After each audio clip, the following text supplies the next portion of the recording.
Thank you very much. Thank you very much. God, you're a wonderful sight, I must say. Give yourselves a round of applause here. Yes, we did this. There's a couple of things to do right away. The first thing is, when we phoned up the Washington Federation of Labor and the Oregon Federation of Labor and said, let's meet at the border, they said, we'll be there. So thank you for coming up and joining with us today and being there. Thank you. I also want to say that, as you know in the labor movement, that nothing happens because people like me say so. It happens because working people and organizers go out there and do that. So let me thank all of the staff of the unions and the organizers who put us here today and made this possible. Thank you very much.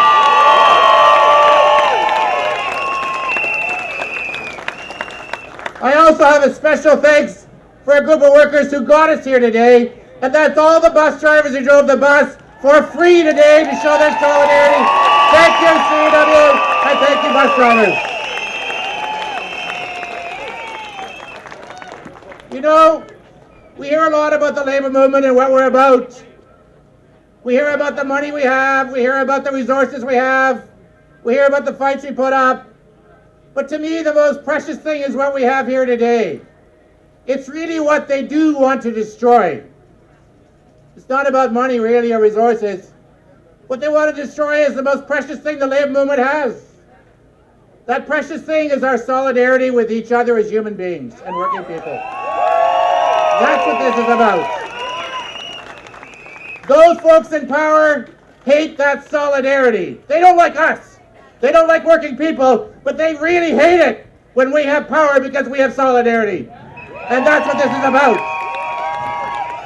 And in Wisconsin, they're breaking the labor movement to destroy collective bargaining. They're attacking the very things that we have fought for years and years and years to win. But they're not just attacking working people, because who stands up for public education?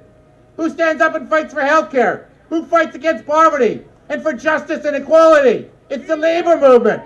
We are leading that charge. We are leading that charge, and I want to say to the people of Wisconsin, thank you for your unity. Thank you for rejecting private sector versus public sector, people of color versus other people, young people versus old people. You've united, and so will we, because we can't be beaten when we're united.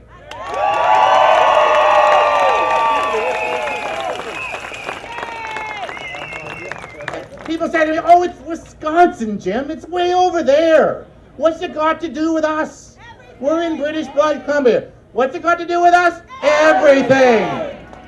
No, you know what, British Columbia, we know. We know what anti-union governments look like. We got one. We watched our government tear up collective agreements and fire 5,000 women healthcare workers. We watched them roll back the rules so that workers couldn't get a union without being fired anymore in this province. Oh, but Gordon Campbell's gone. Yeah, that's good news. Yeah. But the truth is, Christy Clark is back. Do you think she's different? No!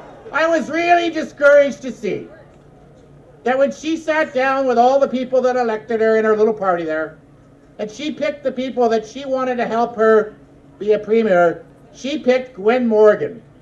Now you say, who is that guy? Well, let me tell you, Gwen Morgan is one of the richest business people in the country. But what does he say about unions and about public sector unions? He says our wages are outrageous. Our pension plans are gold-plated. And when he talks about Wisconsin or he talks about labor rights, he says unions shouldn't have the right to collect dues.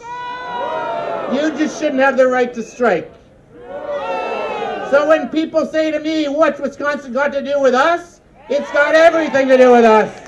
And Christy Clark, if you take his advice and you start doing that in this province, then let me tell you, these streets will be full for miles and miles and miles, because we're not going backwards.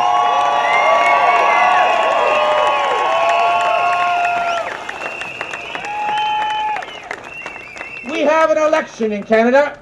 Some guy named Stephen Harper wants to be the Prime Minister with a majority. Let me say loud and clear, Stephen Harper with a majority is our Wisconsin. Let there be no doubt about that. that his majority will be anti-union, anti-worker, anti-public service, and anti-country. He will sell us out in a flash. So we can't let him do that. Stephen Harper cannot get a majority in this country in the next month, and we have to make sure that doesn't happen, right?